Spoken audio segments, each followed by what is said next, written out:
పనికిరాంది ఎట్లే తెలంగాణ ఇచ్చిన party Congress party అప్ప తెలంగాణ ఇచ్చిన పార్టీ కాంగ్రెస్ పార్టీ తల్లి అటువంటి పార్టీలో చేరేదిస్తుందో నేను ప్రజల సేవ చేస్తానుగా భావన తపనతో ఏదైతుందో మిత్రుడు భూపతి రెడ్డి గారు కాంగ్రెస్ చేయడం జరిగిందని చెప్పండి.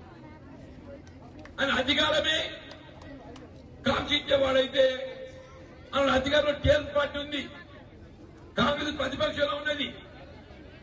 అయినా కానీ ఏదైతుందో అధికారాన్ని ముదులుకొని కాంగ్రెస్ వచ్చిందన్న. ఎందుకు వచ్చిండో ప్రజలకు సేవ చేయాలని తపనతో చెప్పండి. పోయినసారికి చేసిండు, అప్పుడు అదృష్టం దక్కలేదు, ఏమాత్రం భయపడలే. ఎట్లా జగట్లా జరిగి మళ్ళా 5 ఏళ్ళు కొట్లాడతా నేను మరొక 5 సంవత్సరాలన్నా అంటున్నా. 2018 24 వరకు అని చెప్పట్టు నేను 23 మన నవంబర్ దాకేది ఇస్తుందో ఏ పదవి లేకున్నా హోదా లేకున్నా ఈ ప్రాంత ప్రజానీకానికి అందుబాటులో ఉంటూ ఏ సమస్య అయినా గానీ ప్రజల పక్షాన్ని నిలబడి పోరాటం చేయడంతోనే మొన్న ఏదైతుందో ఆయన 28,000 ఓట్లను గెలిపించారు. నిజమా?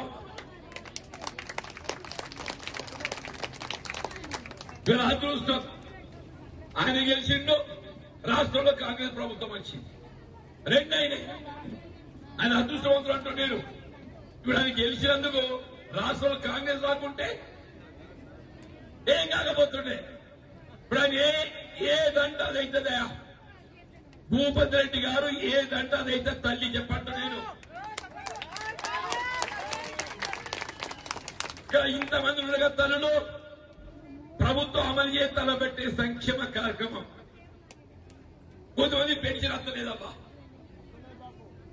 వస్తలేదు. కానీ భూపతి రెడ్డి గారు ఏది ఇస్తుందో పెన్షన్ నాన్నలు పెన్షన్ ఇప్పించేటువంటి అవకాశం ఆయనకున్నది. మీరేం లేదు, ఎవరికి పెన్షన్ వస్తలేదో వాళ్ళు ఏదైతుందో మీ వివరాలు భూపతి రెడ్డి గారు కాదు. ఇవాళ ఏదైతుందో మొన్న ఉచిత రవాణా సౌకర్యం అన్నారమ్మా, అందరు బస్సులో ఫ్రీ పోతున్నారు. ఈ బస్సు దేశం లెక్క లేదు, ఓన్లీ